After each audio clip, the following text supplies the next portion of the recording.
en nome do Ateneo, estamos encantados de ter por nos dúas mulleres do Ateneo, aqueles dúas que nos señales do Ateneo, xa sabedes o que hai que apuntarse, temos que conseguir nesta cidade ir facendo ese continuo actos culturais que podan dar a perfección a todo o mundo, que podan darnos ese ter que facer, pero ese ter que facer pouco nas nosas tardes.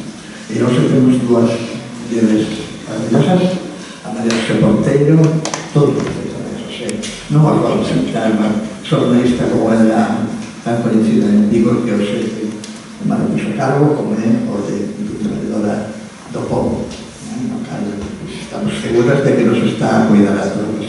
E verán presentarnos desde o punto de vista galego, máis ben, esa estupenda ponencia que Magis Iglesias nos presentaba dicindo hai un xeito de construir a democracia, un xeito de construir a democracia a través do papel da muller dentro desa democracia. Ese que Magis Iglesias, tamén outro jornalista que nos debo a esta cidade de grandes días, con seus oponentes, despois triunfou en Madrid, xa sabedes que a todos os galegos nos gustan cando unha compañeira triunfa en Madrid, e que hoxe volve a estar con nos para darnos toda esa sabiduría, e por tanto vamos a escoitalas e a disfrutar. Gracias a todos.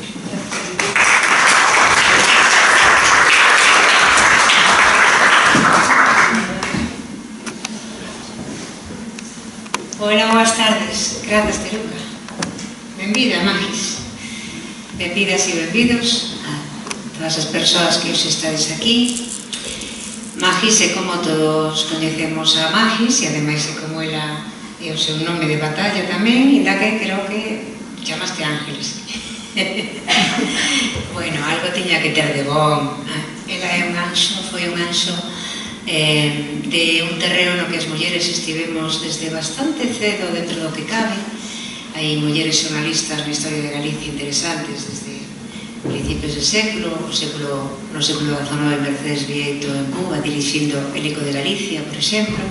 Bueno, é dicir, Magis é dunha xeración de mulleres que aínda teñen moito que dicir e que contar, porque agora o tempo se conta de outra maneira, pero que no seu momento foi clave para facer visible a muller traballadora no xornalismo, cos seus, basicamente o que me recordo de Magis, e creo que, digamos, é unha cousa que deixou pegar aquí, é o teu paso polo Faro de Vigo, ainda que estiveches tamén noutros medios, na Voz de Galicia, pero do Faro, ademais, creaches a delegación da Coruña, e traballou con ela Manolo Rivas.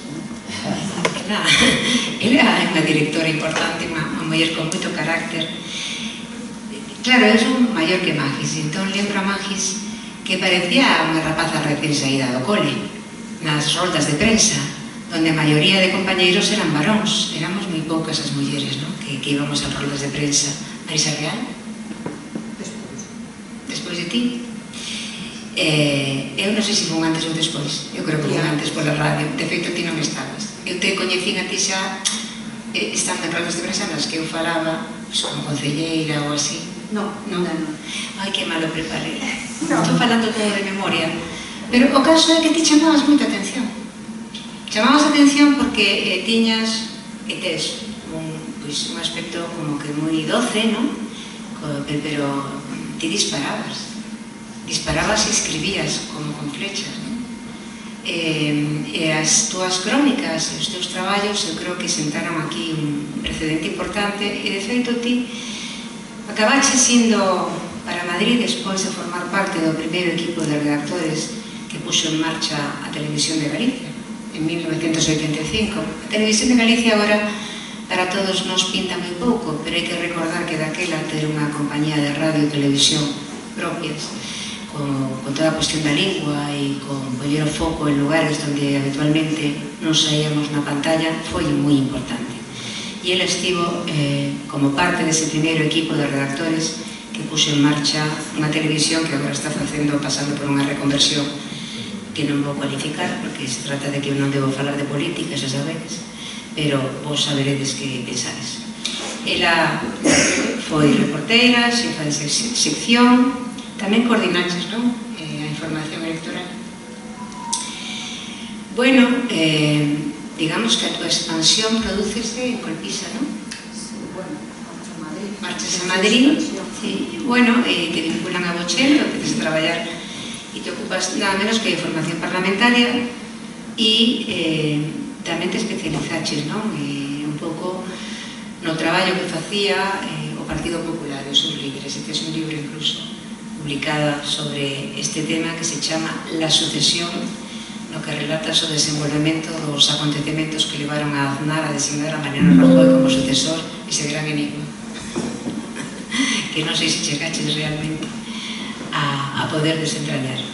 Bueno, ela temos escuitado moito durante moito tempo como contertulia, non? Nos programas da cadena SER e tamén nos desayunos de televisión española, e ten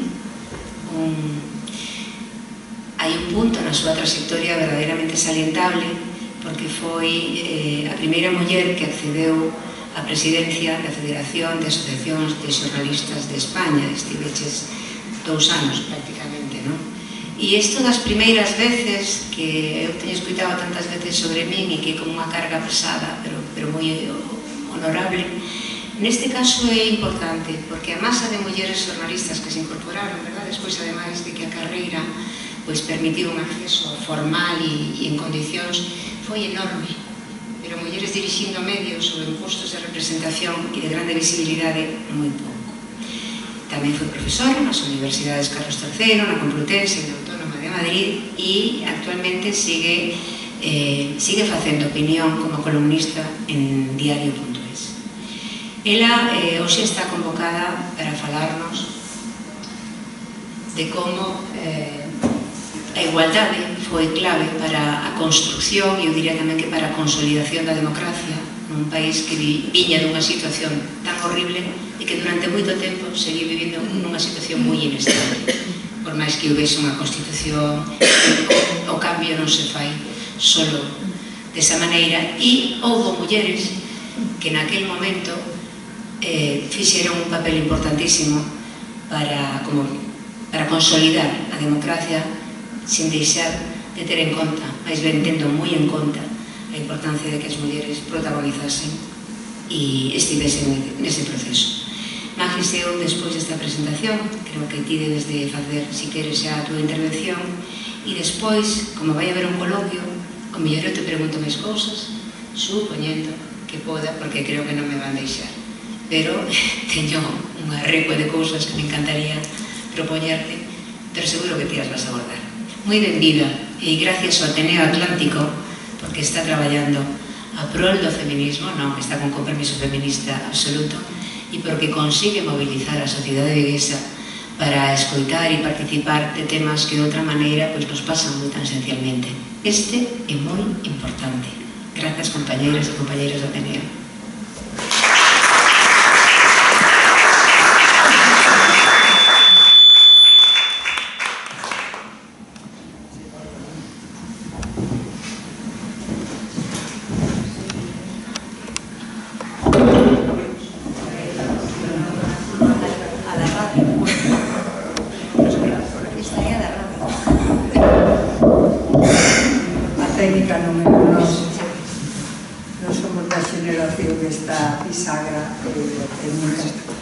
Ola, moitas grazas ao Ateneo, sobre todo a esa presentación de Teduca, o de triunfar, pregúntalles aos políticos a ver se me parece que triunfei, María Xosé de Filio, que para min xa era unha xornalista cando cheguei.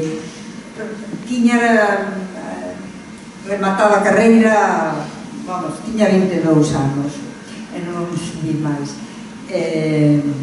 Xa daquela tiña moi claro o que vos vou contar hoxe, non tiña feito a investigación e todo o traballo que fixen na Autónoma, no máster de xénero, máis a miña experiencia, pero cando cheguei ao Faro e cando pasei pola televisión de Galicia tiña moi claro que o dereito de ser quen de ser muller nun mundo para homes e mulleres tiña que ser testemunha e tiña que ser unha loita como a historia nos demostra.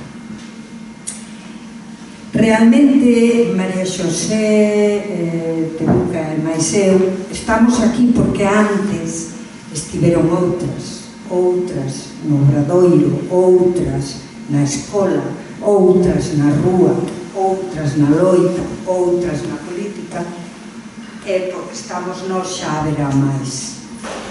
O que quero dicir é que a igualdade non é un asunto de mulleres, o mesmo que o feminismo non é o contrario do machismo. O concepto da igualdade ven da orixe do ser humano, é dicir, da orixe da muller, do día que as mulleres comprenden que son a metade da poboación e que son persoas. A súa identidade é outra, deixa de ser subalterna, me dicía moi ben Simón de Beauvoir, deixamos de ser a outra do outro, empezamos a ser por nós. Esa identidade, ese é o concepto de identidade de muller, identidade feminista. Cando eu fixen a pescuda das mulleres do libro que publiquei no ano 19, das mulleres, das primeiras parlamentarias da nosa democracia, as primeiras mulleres que entraron, así como foi a primeira muller en 83 anos, casi un século, que estaba a Federación de España de Xornalistas, a única muller que entra en 100 anos, case 100 anos, cando estaban as facultades a estoupar de mulleres, eran xa 60%, e non había mulleres nas direccións, non había mulleres nas executivas, non había mulleres nos despachos. Foi unha primeira daquela. Foi difícil, realmente.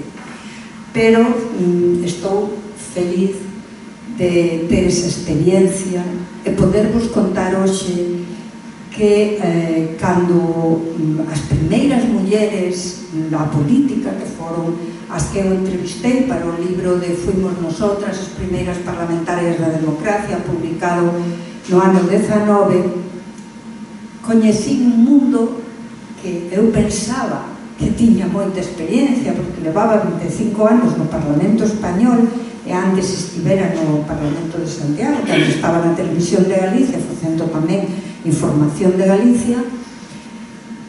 Pensaba que sabía todo e non sabía nada. Non sabía nada. Por qué? Porque a nosa historia estáse a contar agora. Isto nunca soñamos que iba a pasar, pero case todo o que temos hoxe nunca soñamos que iba a pasar. Foi todo tan axiña, a tal velocidade que parece increíble mirándolo hoxe de perspectiva. Cando unha destas mulleres que estaba no franquismo, no Consello Nacional do Movimento, antes de rematar o franquismo no ano 76, que foi unha das valedoras do entonces príncipe Juan Carlos, ela fixo, foi ponente da Constitución, parlamentaria, senadora por designación real, pero antes tiña sido ponente nas Cortes franquistas da Lei para a Reforma Política. Para que esa lei poidera aprobarse nas Cortes franquistas, que foi a que deu paso de la lei a la lei, acordadevos de Torcuato Fernández Miranda, para facer a nosa primeiro paso, as primeiras eleccións na democracia, houve que pasar por ese terrible Consello Nacional do Movimento, onde estaban as esencias do franquismo. E cando chegou esa lei aí, houve, xa vos podedes imaginar, e eu preguntei a esta muller, que se chama Belén Landaburu, que é xurista, que era o que máis, díxome que foi unha sesión tremenda, que non foi fácil, que loitar por esa lei, que non había que nos convencera, e que o primeiro que lle preguntei foi que lles costaba, por que os anarquistas, os do movimento, os do búnker, aquela que diría Forges, non querían ese cambio. Por que? Que era o que máis lles doía, e díxome, o sufragio universal. De la aí a igualdade. A democracia faise coa igualdade. O votar somos todos as mesmas persoas cos mesmos dereitos, plenos dereitos. Por lo tanto, mulleres e homes xuntos, votando en igualdade, facemos a democracia. E foi así como se fixo.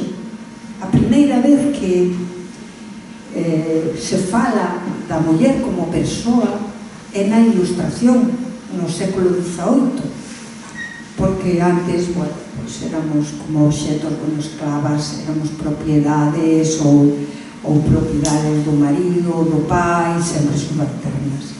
Pero chega a Ilustración, xa hai homes que empezan a recoñecer e dúas mulleres fundamentais, que son Olympe de Gouges en Francia e Mary Wollstonecraft en Inglaterra, que empezan a falar dos dereitos das mulleres como cidadáns. Ben sabedes que na Revolución Francesa, onde se conqueriron os dereitos, os primeiros dereitos, antes dos dereitos da Declaración en Estados Unidos, é a francesa. Eses eran para homes, porque as mulleres loitaron na rúa e loitaron moi forte pola Revolución, pero os dereitos eran para homes. Olympe de Gouges, despois de loitar polos dereitos dos homes, fixo un libro que se chamaba Olympe, que se chamaba Dereitos da muller e da cidadá, e non lle fixeron caso, claro, e despois pasaron a pola guillotina. Ese foi a primeira luz de saber que existen a metade da poboación que é persoa como os homes, pero non é realmente que se forma unha conciencia social até o que chamamos a segunda onda. A segunda onda do feminismo aparecen as ideólogas, aparece a filósofa Simone de Beauvoir, como falamos, que Miller, todas as teorías que se estaban movendo tanto por Europa como por... Perdón, saltei na segunda onda, esta é a terceira. A segunda é o sufragio. Os sufragios, os sufragistas, que en Inglaterra xa sabedes que foron as máis revolucionarias, e a España non nos chega até que do ano 31, cando as mulleres poden votar na Constitución da República, porque Clara Campoamor consegue a primeira votación, gaña a votación para que as mulleres poidan votar. Realmente, todo o que se acadou na República en España, ainda non, mesmo non o voto.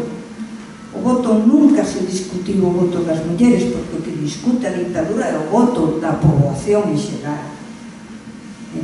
Pero chegamos a ese Consello Nacional do Movimento e non o queren, matan por aceptalo, e despois as cortes franquistas fan ese araquiri e chega a democracia. E aí é onde quero eu chegar para facer un pequeno percorrido que me axudará unhas fotos que lle roubei a Google, algunhas son miñas, outras son dos medios, outras de Creative Commons, pero bueno, é para traballo académico e entre amigos como hoxe, para poder comprender o percorrido dende que de ser mulleres en dereitos, apenas no ano 70 temos o dereito a igualdade, iso foi moi importante, de ir á escola, a obrigación aos estudios obrigatorios pola Lei Xeral de Educación do ano 70,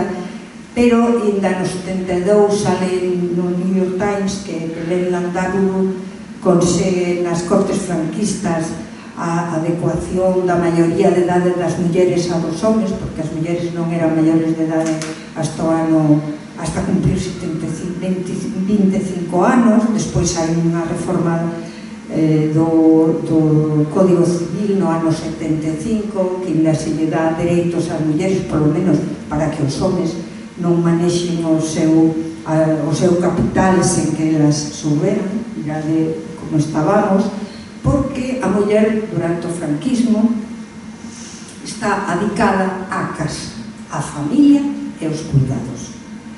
Entón, preguntámonos, e eu pregunteime para facer ese libro, como é posible que aparecera na democracia este vendaval dunha carreira aos dereitos das mulleres a tanta velocidade como tivemos, se no franquismo non éramos ninguén e éramos sempre de segunda categoría e non tiñamos dereitos plenos, e fago tiñamos, porque eu empecé un pouco nova en cuarto de carreira, e cando quixen utilizar a miña nómina no Faro para mercar un coche con desconto de SEAT, a Caixa das Forros de Galicia pediu unha firma do meu marido, e dixen, é que o meu marido non é que non teña traballo, é que está na mili, entón non é nadie, porque nin ten cartas, nin ten traballo, nin ten nada, e non pode asinar. Son eu a que traballa no Faro de Vigo, teño unha nómina, daquela un contrato indefinido, que hoxe é moi difícil, pero xo tiña antes de empezar, e son a que está no dereito da FAPE, o dereito ao carné, por ter un desconto, e montaron un pollo. Estamos falando do ano 79. Como di María Xosé, os dereitos poden estar na lei, pero non están na sociedade e na vida, non? Unha cousa é a igualdade xurídica, que a temos, está moi avanzada, e outra cousa é a igualdade real. Entón, invito-vos a ver este percorrido pola nosa democracia e ver como o feminismo e como a loita das mulleres e de moitos homens, porque hoxe vexo aquí algúns, e na miña familia xa vos podo dicir que hai loitadores, homes, polos dereitos das mulleres, como ese traballo é en beneficio de toda a sociedade, en beneficio do planeta no conxunto, porque a que as mulleres teñan dereitos é sempre o que dicía Condorcet, e este señor vivía na época da Ilustración, cando ainda se falaba que as mulleres éramos como animais. El decía que a liberación da muller pódese asimilar o progreso, e iso é verdade. E xa veremos neste percorrido que vos vou ensinar, que xa me calo, porque senón é un rollo, como falan meus netos, os fillos, estás dando la chapa, mamá, pois si, dou máis chapa, e imos vendo o recorrido, e despois falamos e facemos un coloquio se queredes, vale?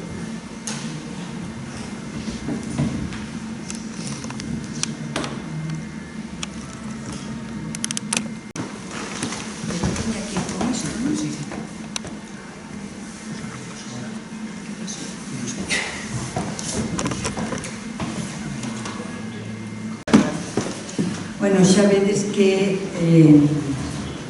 as mulleres na rúa nos anos 70, porque estamos, é verdad, na terceira, non é a segunda, é a terceira onda do feminismo, estaban na rúa porque estaban na loita antifranquista, as da esquerda, sen dúbida. E despois chega as eleccións. Como vedes, a España en branco e negro era da dictadura, e cando morreu o dictador ainda non chegaba a democracia, tivemos un franquismo sin Franco, non? As primeiras eleccións democráticas foron as do 77, e ainda que as mulleres estaban xa loitando, sabemos, María Xosé, moitas mulleres que están aquí e que vou recoñecendo daquel tempo, sabemos que o feminismo estaba moi mal visto. A mí, algunhas das parlamentarias estas que lle preguntei se eran feministas, decía, bueno, hoxe sei que eu era feminista porque loitaba por todos os dereitos e os dereitos de todas, pero entonces non dicíamos ese nome porque estaba moi mal visto. E realmente era verdade. Na democracia, claro, a mesa de idade do Congreso, Dolores Ibarruri é a única muller que realmente une o sufragismo, o feminismo da República co feminismo dos anos 70, da segunda onda. Por que? Pois porque ela, ao chegar a Madrid e ao chegar, despois de estar en Rusia, despois de ter sido parlamentaria no 36 na República, co concepto de feminismo que había daquela, nai, muller, filla de homes loitadores pola República, chega e aprende o feminismo das novas xeracións. Hai unha feminista no PSUV, no Partido Comunista Catalana, que lle ensina todo eso. Conta ela no meu libro que realmente Dolores sempre lle preguntaba: pero por que votamos isto? Por que facemos o outro? Pero non está mal, porque estamos tal. Bueno, ela tiña dúbidas, era unha señora de 80 e tantos anos e as mozas pois tiñanlle que explicar o sentido do feminismo dos anos 70, non? E ela ao final votou en contra da sucesión á coroa. Iso foi o síntoma. Eu encontreino-nos nas actas desa sesión parlamentaria que foron as 3 mulleres, o PC abstívose porque era un pacto que tiña co rei, pero as 3 mulleres votaron en contra, e a comunista catalana, feminista, Dolores Calvet, anunciou non. E aí temos a proba de que Dolores Ibarruri asumiu os dous feminismos. Estas son as primeiras mulleres da democracia. A da esquerda era a que vos falei, que se chama Belén Landauro, e que fixo moitas reformas na dictadura, porque ela era procuradora en Cortes, era xurista da sección femenina e era xurista con Mercedes Formica e algunhas mulleres moi adiantadas que fixeron as reformas civis polas mulleres, e ela engadiu un artigo interesante, unha frase moi interesante na Constitución, no artigo referido o matrimonio en igualdade de dereito, de plena de dereitos entre home e muller. Esa foi o seu traballo. Ela fixo moitísimas enmendas no Senado, que no Senado sempre hai máis marxe, no Congreso non había máis que unha muller na Comisión Constitucional. A da dereita tamén é unha gran xurista que foi vicepresidenta, Gloria Begué, foi vicepresidenta do Tribunal Constitucional. Todas eran élites. Temos que ter o primeiro 8M, falta aí a foto, bueno, desapareceu a foto, non sei que pasou. Aquí temos a primeira ministra, que é a muller que xa tiña traballado pola legislación referida aos anticonceptivos. Os dereitos das mulleres e a amnistía polas mulleres, referidos aos delitos de mulleres, o aborto, o adulterio, que xa sabedes que os homes podían ser desterrados ou tiñan unha multa, pero unha muller de adulterio iba á cadea, e había mulleres nas cárceles, sobre todo en Cataluña, traballaron moito as feministas por sacalas da cadea. Pois iso non entrou nos pactos da Moncloa. Os partidos tiñan outra prioridade, que como sempre non era das mulleres, era a liberdade, era a democracia, pensando que se podía construir a democracia sen mulleres. Despois as mulleres demostraron que non era posible, porque cando foron as primeiras eleccións, primeiro que tiveron que facer é buscar mulleres para ir á candidatura, porque as mulleres votaban. Daí está o sufragio universal que lles preocupaba aos franquistas. Todo é como cereixas, colles unha e ven todo atrás. Entón, Soledade Cerril estaba pola legalización dos anticonceptivos, pero a UCD ainda arrastraba os pés. E Carlota Bustelo, unha das feministas, traballou moito en conseguilo. Que pasou? Que cando se legalizan os anticonceptivos beneficiamos as mulleres e os homes. Claro que sí, a sociedade no conxunto. Cando chega o PSOE, esa muller que era a guinda do pastel do goberno da UCD do ano 81 desaparece. E isto é para decir que a esquerda non é que fora feminista, era tan machista como a dereita. O único que había mulleres dentro que loitaban polo feminismo. Pero realmente, ao longo da historia, veremos que o machismo non se vai, non marcha, nin que lle pidas por favor, hai que brincalo. Carlota Bustelo, despois de ter que dimitir porque non metían mulleres nas listas das eleccións do 79, fixo un favor a Alfonso Guerra, pois foi nomeada a primeira muller secretaria da muller do goberno de España. Entón, o primeiro órgano adicado a traballar pola igualdade de mulleres e homes é o Instituto da Muller, e ela foi a primeira, foi a que empezou a contar, empezou a contarnos, empezou a contar segregar por sexos, segregar por xénero, saber se hai pobreza, cantas son mulleres e cantos son homes, se hai analfabetismo, cantas son mulleres, cantos son homes, porque se non tes unha boa diagnose non podes facer ben un tratamento. Ela herdou unha cousa curiosísima, herdou a Asociación Femenina e estaba no Ministerio de Cultura, un disparate.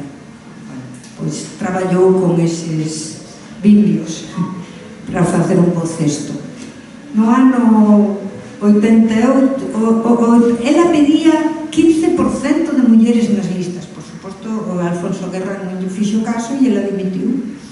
A súa carreira política parecía que iba a ser de 2 anos, ou 3 como moito, dos 77 aos 78, pero despois apareceu recollida neste cargo e non pararía en toda a súa vida, mesmo hoxe que ten case que 90 anos, bueno, xa está moi enferma, pero aparece ainda, ten moita forza. E no ano 88, e aí está Carmen Romero no Congreso do PSOE, acaban o 25%. Eso foi ter o 25%, xa sabedes que Carmen Romero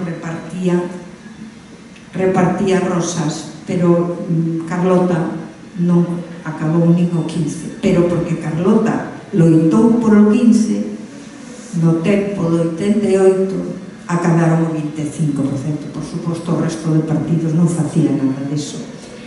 Vexo Isabel Tocino, porque era moi referente da dereita, estou falando da Alianza Popular, herencia dos franquistas reconvertidos na democracia.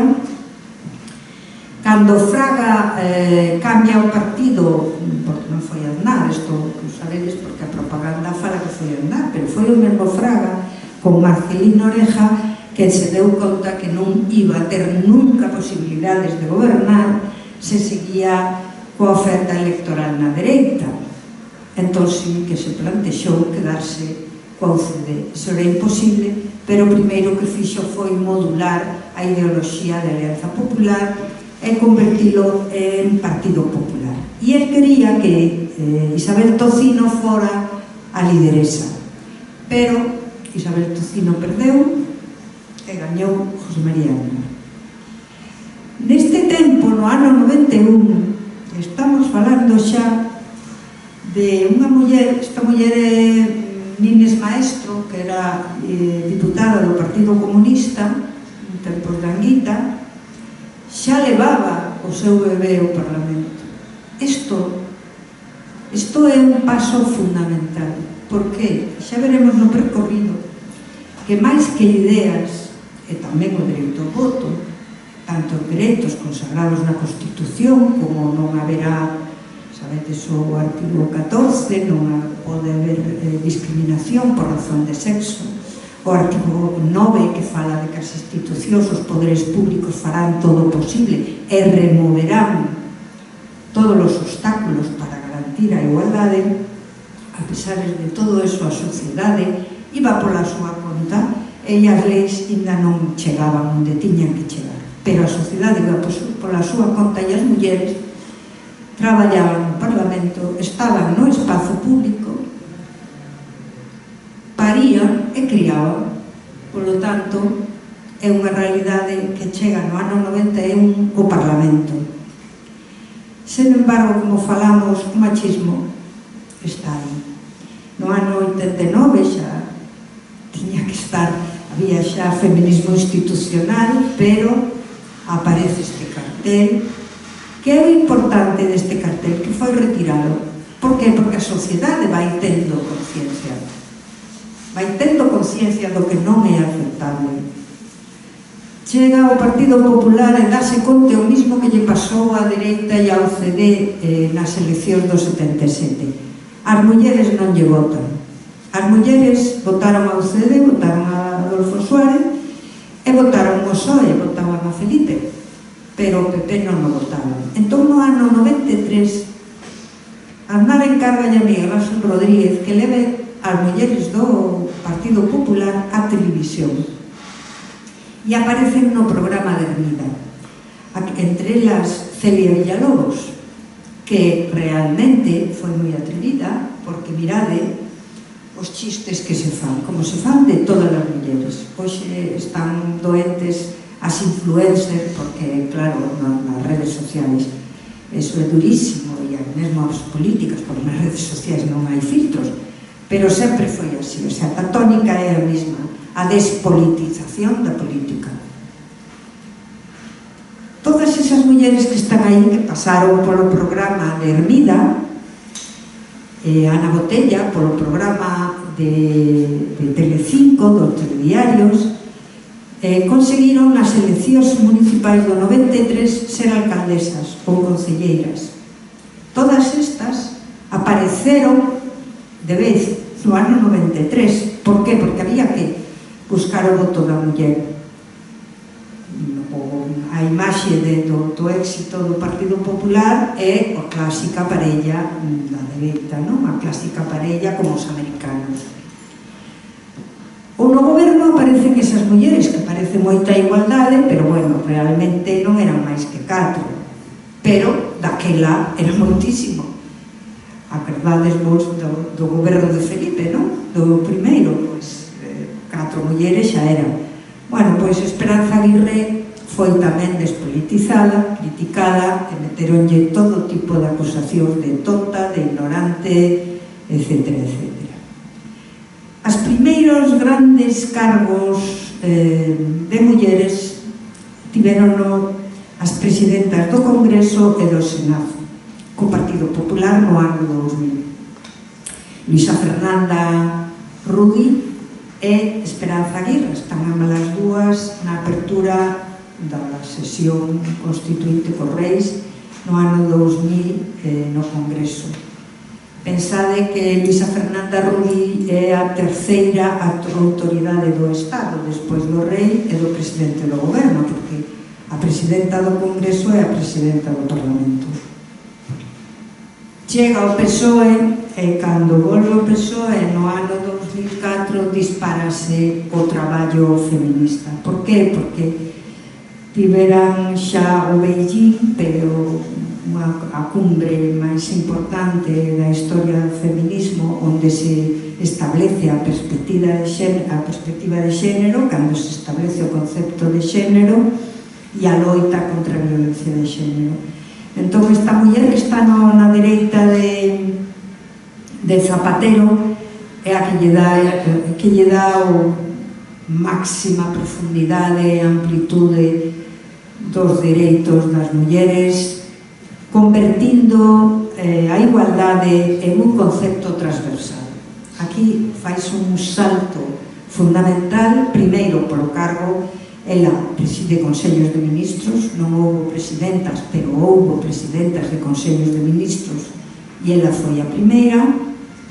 Esa legislatura tamén tivemos a Loyola del Palacio, que foi a muller con máis poder antes de Teresa, a actual, que foi ministra de Transición Ecolóxica, e agora está na Comisión Europea. Loyola foi vicepresidenta no mesmo tempo. Aquí hai un salto, esta legislatura é a dos dereitos civis. Aquí salta o feminismo institucional de xeito moi importante, porque temos a parte da lei do matrimonio de gays e lesbianas que se equipara co matrimonio heterosexual no ano 2005. Temos a lei integral contra a violencia de xénero no ano 2004, mismo ano que chega ao poder o PSOE, e temos a lei das leis do feminismo, que é a lei de igualdade, no ano 2007. Mentres neste goberno, María Teresa Fernández de la Vega exixe a todos os ministros perspectiva de xénero en todas as leis, en todos os ministerios. Eso é fundamental. A igualdade non é cosa de chicas, non é un cuarto de xoguetes, é para todos os departamentos, para todos os sitios, e é transversal. E iso é o que nos fala a lei de 2007. A lei de 2007, bueno, con moita trascendencia e autobombo. Zapatero, bueno, como fan todos os presidentes do goberno, Zapatero intervén, Jesús Caldera, que é o ministro que a presenta, retírase e deixa ali o presidente do goberno que presenta a lei, e el fala de empeza en España unha nova era, e tiña razón. Esa lei ainda no ano 25 estáse a cumprir. No ano 25 estaba previsto que haxa plans de igualdade en todas as empresas, en todas as institucións, en todos os sitios, e xa é obrigatorio. Hoxe non é posible a discriminación xurídica. Despois falamos da real, non? A partir de aí aparecen o segundo mandato, bueno, era o máis feminista, porque claro, aparece unha sensibilidade social na sociedade española moi importante por conseguir que as mulleres estean en todos os espazos e que tiñan polo menos a metade da sabiduría, a metade do poder, a metade da visibilidade como lles corresponde. Hai, aparte deste salto, hai un... non sei como chamarlle, realmente non o teño pensado, pero hai un ruxe dentro de todos e todas nós, que é o machismo que mamamos. Entón aparece, bueno, esta lei de certos dereitos, tamén hai unha lei de prazos nesa época. Aquí vamos ao ruxe. Moito feminismo, moitas mulleres no poder, e mirade que posado na revista Vogue. Que vos parece? Porque mesmo nós creemos que temos que facernos perdonar ser mulleres. Entón, parecer menos importantes, intelixentes, e estar tamén coa cousa da cosificación. Para mí foi un erro, critiquei non moito no mesmo programa que falaba con Iñaki Gabilondo, que quedaron... Eu non o podo comprender, porque elas non eran así, claro, isto era unha impostura, pero unha impostura por se conciliar co machismo que ainda está dentro da mesma sociedade. Claro, queimáronas a todas, queimáronas. Hai unha foto, que non me quixe traer porque senón quedamos aquí ata a noite, unha foto de Leire Pagín, que era máis nova, tal, no mesmo periódico que O Mundo. Isto roubei o Mundo porque foron eles os que sacaron unha foto de Leire actual, pois dese día, así de perfil, e ao lado como se quedaría Leire con un tratamiento de adelgazamiento, con un tratamento, eu xa non sei de que era o tratamento, pero vamos, era ela, pois, cos peitos na gorxa, que non tiña cu, non tiña nada, non? E, bueno, eso, a mesma despolitización e volver a muller moneca e a muller obxeto, sempre está. Hoxe, creo que imos adiantando, non? Parece. Para min esta muller, este momento foi fundamental. Este momento foi fundamental. A min colleume na televisión. Digo que non sei, quería unha copia dese día, porque había un compañeiro que dixo, claro, pasando revistas Tropas embarazada, pero que ridículo. Oye, carrerilla. A ver, que vais facer? Quitalo neno? Que temos que facer? Se non parimos, se non xestamos, quen vai facer iso? E por que temos que estar na casa? E temos que estar escondidas, agachadas e avergoñadas de parir? Non, señor.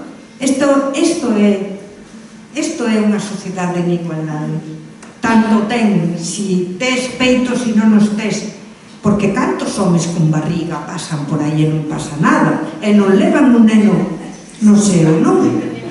Pois, unha muller que leva un neno no seo, había que se pôr de rodillas, de xeonllos diante dela, non? E pasar. A mí tomoume, bueno, cando cheguei ao congreso, acordo que me dixeron, Bogis, sublime, porque todas estábamos nesas. Eu tamén levei un par de nenos no seo traballando por aí, correndo dun lado para outro, porque hai que traballar, porque hai que vivir, porque estamos na sociedade. E se estamos na sociedade, hai que aceptar, como diría Ortega, non ser nosas circunstancias. Non si, digo eu, non? É que me parece tan lógico. Bueno, pues para mí, Carmen, bueno, en fin, pobrilla. Esta é a primeira candidata a presidenta do goberno, señores. Tuvo unha trayectoria efímera e mesmo un pouco vergonzante, creo, pero non houve outra. Daquela, hoxe xa temos, pero daquela non. Así que, bueno, merece estar aquí. Pero ese lema non o lembraba. A ver, non, é que non quería eu entrar outra vez na cosificación. Isto é de verdade. E isto era o que andaba pola rede. Sí, claro. Claro, isto é o que andaba pola rede. É o mesmo de sempre. Non é novo, non? Xa vimos as anteriores, non? A tonta del bote, todo eso. Bueno, os bikinis, todo. Bueno, chega a dereita outra vez e claro, ten que poñer unha vicepresidenta, pero é que esta muller xa foi, que eso sí, ten moito mérito, portavoz dun grupo parlamentario ultramachista, ultracasposo, e non sabedes o que loitou, porque despois no goberno é moi fácil, porque hai presuposto, e cando eres vicepresidenta e tes presuposto por repartir, xa é máis fácil, pero de portavoz no Parlamento non lle collían o teléfono, non lle facían caso, interrompían todo o tempo. Un día preguntelle, porque a mí me entregou un diploma unha vez, na intervención preguntelle, como fixeche, porque a mí me acordo cando me deu un rajón, dixelle, ai, miña, pero era unha rapaza nova, aparte de que é moi importante a presenza, decía María Xosé, verdade. Eu sempre fui pequena en todos os sentidos. E hai moito tempo, hoxe non, pero daquela hai anos que parecía unha nena. Entón non te toman en serio.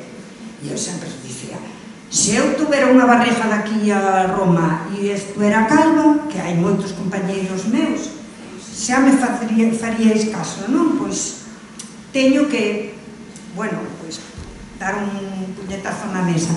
Entón, ela, como tamén era pequena, pois, e era moi noviña, pois tamén, bueno, tolerarona moito, ata que ela soubo impoñerse, e díxome, pois mira, prepararme todo antes co resto, e cando chegaban eles eu xa tiña todo preparado. Quedaban parvos porque eu xa estudara todo, eles nada, iban confiados, non? E ter moi claro que quero é ir para adiante, non mirar para os lados. Bueno, se vos sirve de algo, ela pois serville para ser vicepresidenta e aspirar a sustituir ao presidente, pero non o conseguiu. Despois neste goberno, bueno, houve moitos problemas por culpa da crise e houve moitos recortes, pero fíxose o pacto de Estado contra da violencia de xénero, ese que se vai renovando e agora no ano 25 renovouse.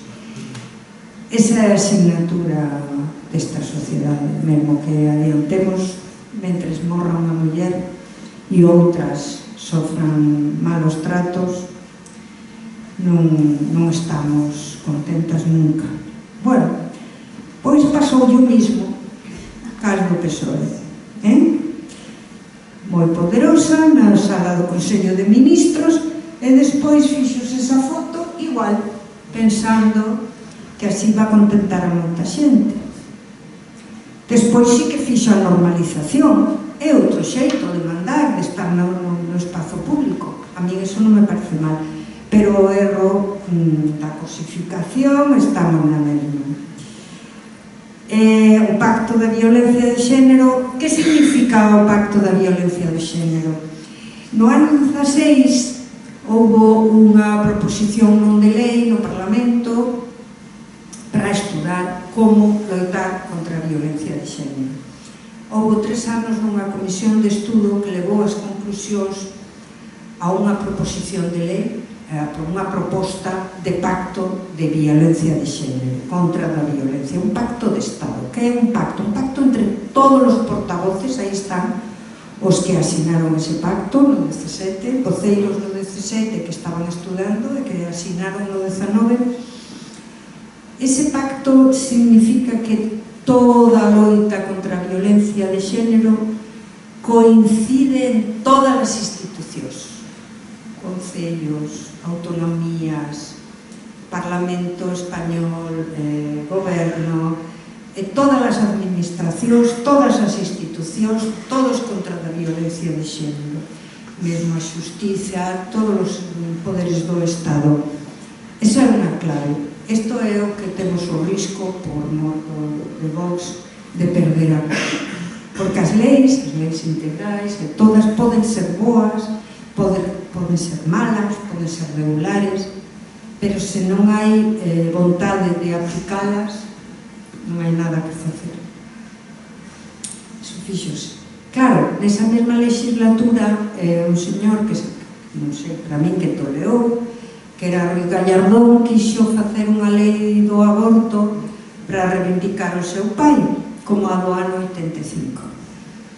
E claro, as mulleres volveron á rúa.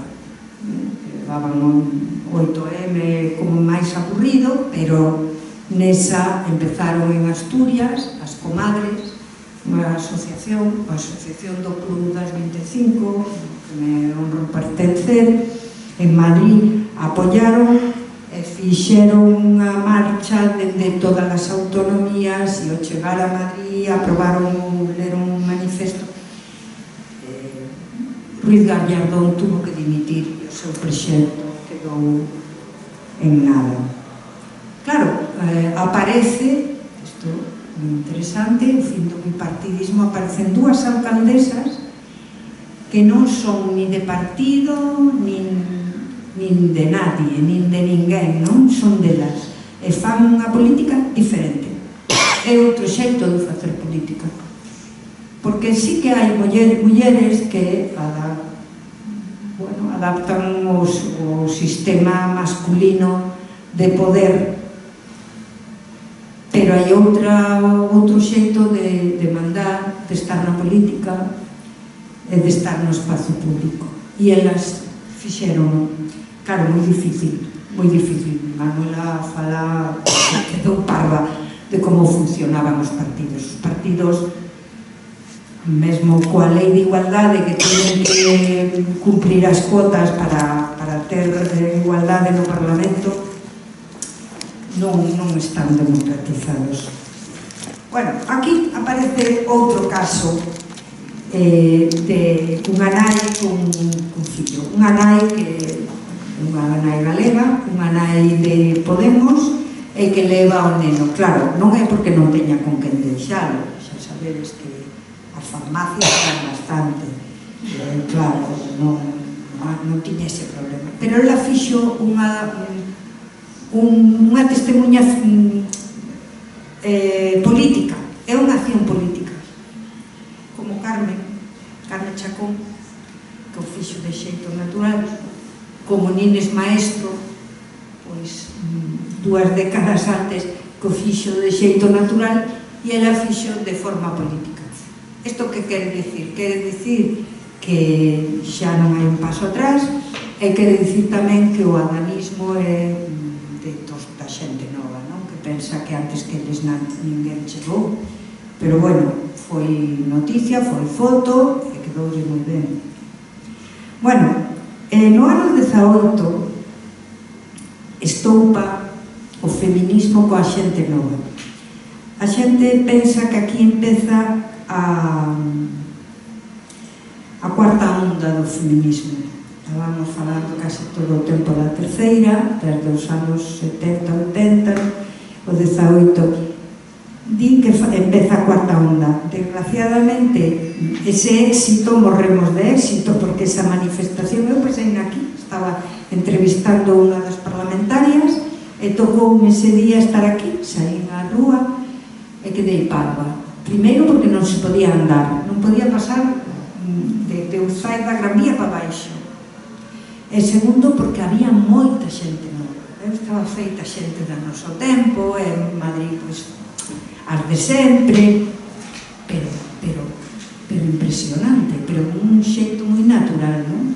E o primeiro que dixe, acórdame como 19 decía Cristina Almeida en Madrid, xa temos relevo, porque claro, aparecían cada rapaza cun cartel, non eran de organizacións, non era nada, iban por libre, non? Unha cousa moi orgánica que dirían agora o espazo digital. Dixen eu, preparadevos que xa ven agora a reacción, porque isto mete medo, e así foi, claro, realmente. Pero antes tuvemos un goberno paritario. A chegada de Sánchez supuxo un goberno paritario. O primeiro, no ano 18 era o goberno paritario, pero no ano 19 aparecen 2 cousas moi interesantes. En primeiro lugar, que temos por única vez, e xa non volvemos ter, agora está case, pero non é, un parlamento paritario, únicamente me parece que era Suecia, un país nórdico, e España, paritario de verdad, 50-50. Despois, cando chegou Vox, baixou un pouco, ahora debemos estar en 40 e tantos, 60. Recordemos que na Constitución nas primeiras eleccións era un 5 e pico por cento, 5 e pico, e agora estamos case en 50, non? E houve unha cousa moi importante, que é o relevo nas élites. Normalmente, iso saber do María Xosé Meiseu, cando aparece unha muller, pois é como case a guinda do pastel, como case un adorno. Un adorno moitas veces, o que pasa que leva unha sorpresa logo, non? Pero bueno, sí, era un adorno. Cando hai xa problemas ou cando pasa a sorpresa e a novidade, aparece un home que é o que manda e que se o rollo. É a primeira vez que se produce o relevo. Isto é moi importante porque hai teóricos sobre as élites e sobre nas sociedades a continuidade do poder, que teóricas feministas, a Cárcel Amelia sempre fala que as mulleres non conseguen, que ese relevo non se fai, que unha muller loita e despois volvemos ao cero, sempre ao punto cero. Bueno, pois eu penso que os relevos estamos facendo xa, porque este relevo era moi importante, xa o temos. Despois de mulleres, despois de Luisa Fernanda Rodí, por suposto chegou o Trillo, e no Senado Pío García Escudero, bueno, o normal. Eu empeñeime moito que despois de mí viñera unha muller, pero en canto a muller estivo, pois tamén a machacaron e puxeron un home e agora son todos homes. Aquí houve un relevo entre mulleres e seguimos tendo mulleres. A mí parece moi importante. Bueno, cando aparece o goberno de coalición de PSOE e Podemos, a min deixoume moi impresionada que Sánchez lle dera a Podemos o feminismo, porque xa daquela había a ruptura do ano 19 polo plantexamento do feminismo queer, como ven a prostitución, como ven o ventres de alquiler, dende Podemos. Carmen, a vicepresidenta do goberno, Carmen Calvo, enfréntase a Podemos, pero Irene Montero fai dúas leis que teñen moita contestación, que é a lei de dereitos trans de persoas trans e a lei de si é solo si.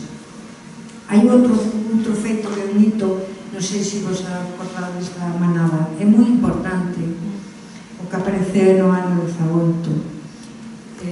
Moi importante porque é un xeito de acoso, de violencia contra a muller que non era habitual e dende entonces aparece por todos os sitios, en todos os países. A mí no primeiro momento pensei, pero despois apareceu outra, e dixen, isto ten que ser por algún sitio. E unha vez escoitei unha compañeira que falaba da súa investigación, das pescudas que fixo para a tese, e esta rapaz estudara a prostitución, a imaxe da pornografía relacionada coa prostitución, pero sobre todo a pornografía coas redes sociais. E que o que nos contaba, que ela mesma pudo comprobar no seu traballo no terreo, no campo, é que as redes, os videoxogos, todos os produtos para a xente nova no espazo digital, utiliza a pornografía e o sexo mesturado coa violencia, identifican a violencia e o sexo, e os rapaces aprenden o sexo con violencia e identifican que o sexo bo é un canto máis violento. Ela sí que contaba unhas películas sobre a pornografía violenta, sobre polo visto hai xogos en que Fortnite, que parecen moi inocentes, pero que realmente algún deles non é tan inocente porque tes puntos, ou tes premios, o mellor se violas a tua irmá, hai bastante sexo violento, e eu creo que o xeito de violencia en grupo, que podía ser o mellor máis ou menos estar presente na vida das sociedades modernas, transfórmase nun hábito porque ten a pantalla, porque ten o móvil, porque se grava e porque se distribúe. E aí aparece co da manada.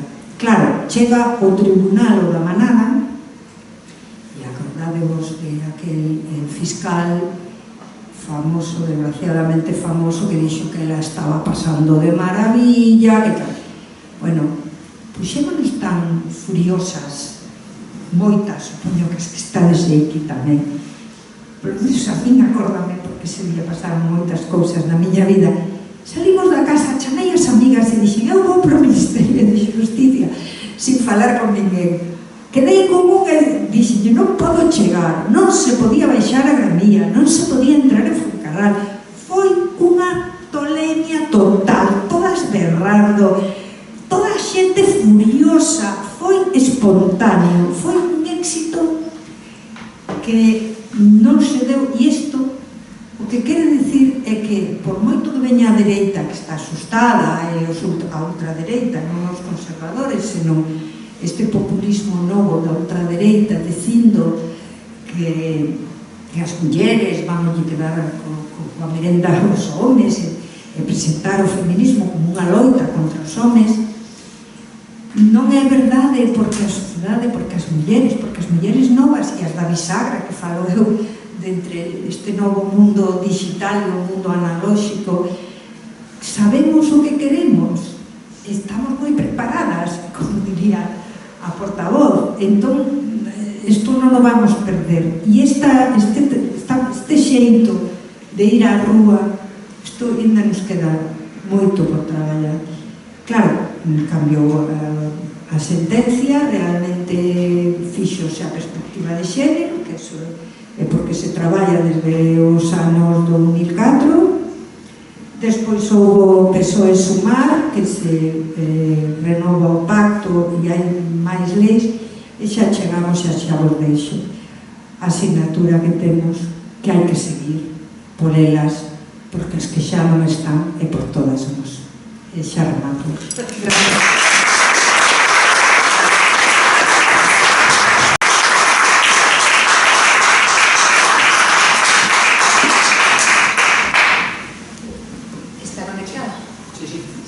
Hola, grazas Magis, grazas porque ás veces as meus do tempo nublan a memoria, ainda que toda a información está hoxe disponible, non? Este repaso remesa demasiadas cousas. Simplemente por apuntar algo do que pasaba en Galicia tamén coa autonomía, dar algunhas cifras. En 1981 no Parlamento de Galicia se constitúe con 71 diputados e diputadas, os que hai 3 mulleres, Emma González Bermello, viguesa, Flora Veiga, creo que era de Lugo, e Carmelo Velle de Ourense, Carmelo Velle de Alianza Popular, Emma e Flora de UCD, eran 3 mulleres, non está tan mal, en 1981. Hai un momento importante na historia do Parlamento de Galicia que este ano se conmemora e que eu quería aproveitar para contarvos aquí, que é a participación no Cumio de Beijing, que é en outono, en setembro de 1995, e Galicia, o Parlamento de Galicia é o único parlamento autonómico que participa neste cumio, que estaba destinado a parlamentos estatais. No caso dun parlamento autonómico, é unha figura moi peculiar, non todos os países evidentemente teñen este tipo de administración autonómica. Queríamos decir que é un momento para lembrar con alegría, porque había unha situación política moi tensa, estaba Fraga efectivamente gobernando. Debo decir que en alianza con Felipe González e con Xerardo Estévez, hai que dicilo, foi un momento no que se pactaron cousas que, por exemplo, favoreceron. Non é simplemente por situarnos no momento, non por opinar, pero foi un momento no que se fixeron as autovías, cando Santiago fai toda a súa remodelación, hai moitos cartos de Europa, etc., e hai moita actividade política, pero, mulleres activas na sede parlamentaria. Nese ano éramos 13 mulleres, a maioría do PP, 4 do PSOE e os do BNG. Pero, polo feito de estar, perdón pola personalización, pero que se non se pode explicar, eu estaba moi en contacto coas mulleres do Partido Socialista e das reunións internas do partido, e estivera na conferencia de Arcos 2 anos antes, na que se establecera digamos, o objetivo da democracia paritaria, pois o PSOE, que estaba en todas estas cousas tamén internacionais, trae esa idea para o Estado español e empeza a falarse de listas onde houbera unha presencia importante de mulleres.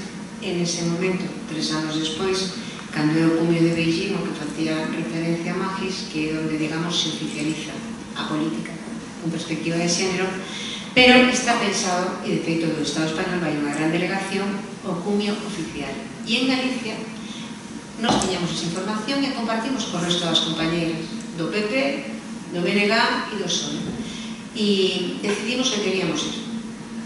E propuxemos ao Parlamento de Galicia que nos enviase como delegación. Nin caso. Nin o presidente, nin o secretario, estaban todos os partidos representados na mesa do Parlamento e les parecía unha excentricidade notable que se nos ocurrise querer ir a Pequín. Debo decir que as viaxes oficiais dos parlamentos son moi frecuentes. As reunións internacionais, que pode ser unha barbaridade, non sei, pero en Australia, como pode ser no Polo Norte, para iso nunca hai problema. Hai un motivo para ir, se fai o presuposto e o Parlamento organiza a viaxe.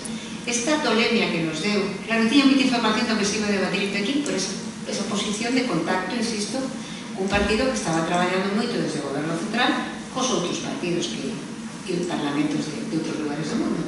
E claro, a mí todo aquilo se me aquecía a minha cabeza, non? Bueno, nin caso, non nos fixeron nin caso, finalmente demosles pena, creo, ademais que estamos todas xuntas, era moi raro, moi raro, moi raro. Finalmente, pois nos autorizan a ir a Pequín, pero chegamos tarde para apuntarnos no cumio oficial. En todo caso, non houberamos tido posibilidade de participar con protagonismo, porque, insisto, non éramos estatais. Entón, o que fixemos foi apuntarnos no cumio social, onde había representantes de Galicia, de ONGs, aquí temos a unha, a Ana Míguez, estaba tamén Mulleres Xóvenes Area, en fin, había unha representación da cidadanía, das mulleres feministas que estaban traballando na loita do día a día, e andábamos por ali 13 diputadas que nos comimos para ver que empacho máis rico todo o foro social, onde mulleres de máis de 80 países foron marcando a xenda do que efectivamente logo os gobernos e os parlamentos foron poñendo en práctica, pero nós tivemos a oportunidade de saber en Galicia por onde iba a ir o camiño da política e da legislación. E chegamos a Galicia, tivemos a oportunidade de contalo por todas partes, porque nos chamaron dos lugares máis extraños, do concello de non sei onde la Riba no Vicedo, de non sei que, non sei cal, igual iba unha do PP, que unha do PSOE, que unha do BNG, para contar o que vimos ali, o que entendimos que pasaba ali. Hai que ter en conta que pouco antes que isto foi moi importante, a proposta do BNG e viña tamén do PSOE, se creou unha comisión para tratar asuntos vinculados coas mulleres galegas. Era unha comisión de estudio, non tiña capacidade legislativa, pero xa empezaron a desfilar por ali organizacións empresariais, sindicais, sociais, e había xa unha especie como de rede creada que cando volvemos de Pequín vemos como se activa e teñen moito interese, nos chaman a Semana de Filosofía a Aula Castelao, estamos en moitos anos. Digo isto porque creo que despois, en sucesivos gobernos, Galicia non foi das comunidades que fora con máis retraso na legislación en violencia de xénero, por exemplo. Na etapa de Carmen Adán, como responsable deste tema, pois é cando se aproba no ano 2007, creo que foi, a lei nosa contra a violencia de xénero, que era máis ampla que a anterior, a que paraba Magis. Tamén a anterior xa se sabía máis, efectivamente había máis tamén posibilidade de aprender de outros sitios, pero de feito esa lei do ano 2007 prácticamente non houve que facerle ningún cambio, ninguna reforma. Sigue sendo unha lei que foi pioneira no seu día e sigue estando vigente. Digo todo isto por centrar un pouco isto tamén na cuestión de Galicia. Malia ter maioría en todo este tempo de gobernos do PP, pois digamos que non estivemos alleas ao que estaba pasando no mundo, e en algúns casos pois podemos decir que temos iniciativas e referentes. E creo que está moi ben que lembremos que estamos facendo 30 anos. Eu son moi de conmemorar datas, e este é o ano do 50 aniversario da promulgación do 8 de marzo como Día Mundial da Muller, e o 70 aniversario da Constitución do Consello de Europa, que se constitúe con 7 mulleres como membras, e neste ano que está celebrando non hai ninguna en ningún posto de responsabilidade, por exemplo, no Consello de Europa. E son momentos que sirven para facer ese tipo de reflexión, porque o día a día pasa, cada momento temos problemas puntuais, pero a historia ten un peso e deixa un pouso. E creo que esta conferencia que hoxe nos dá Magis nos axuda efectivamente a recordar que un graneiro non se fai sin palla e que nesa palla nos temos que estar, e non vamos deixar de estar de ninguna maneira. Que eu saiba, creo que iso vai ser imposible por moitas discrepancias que podamos ter en momentos dados. Agora non é un momento fácil, pero entendo que estou segura de que a reacción antifeminista que está a haber no país máis desenvolvido do mundo, e non só ali, vai producir tamén unha reacción a contra e unha nova movilización. Esa é a miña impresión, ou mellor é a miña ilusión e o meu desexo, non sei. En todo caso, o gallase é o pronóstico. Magis, corazón, que a día de hoxe, e con todo isto do que ti falabas tamén do feminismo un pouco dividido, como ves o traballo das nosas parlamentarias, destas mulleres que herdaron tanto traballo feito, pero que teñen por diante un gran reto? Cal é o seu reto neste momento? Bueno, por completar un pouquinho de Bellín, escoitado a moita xente, naquela eu estaba xa no Parlamento, efectivamente foi unha data, unha cita fundamental. Hai unha diputada, unha parlamentaria constituinte, Ana Rizale, que estivo. Iba ao frente, había que lembrar que ao frente España presidía a Unión Europea, polo tanto a nosa ministra, Cristina Alberdi. Cristina Alberdi presidía a delegación española e levaba tamén a voz, era a voceira da Unión Europea. Foi moi relevante a súa intervención. E o que falan sempre as que estaban nesa delegación, que parece ser que vos non podíades estar, era que había moitas conselleiras de outros partidos, de partidos regionalistas, nacionalistas, do Partido Popular, que traballaron arreo e coa mesma forza que a propia presidenta da delegación. Así que esta unidade e esta unidade das mulleres e dos homens que creen na igualdade é fundamental, é a nosa forza. E eu penso que cos populismos de ultradereita é a forza que temos, que isto non pode ter un paso atrás, mesmo que dicía Simón de Beauvoir tamén, que cando temos unha crise, o primeiro de que se prescinde, como na época da loita antifranquista, o primeiro a liberdade, despois o das mulleres. Pois non, ten que ser todo xunto, non?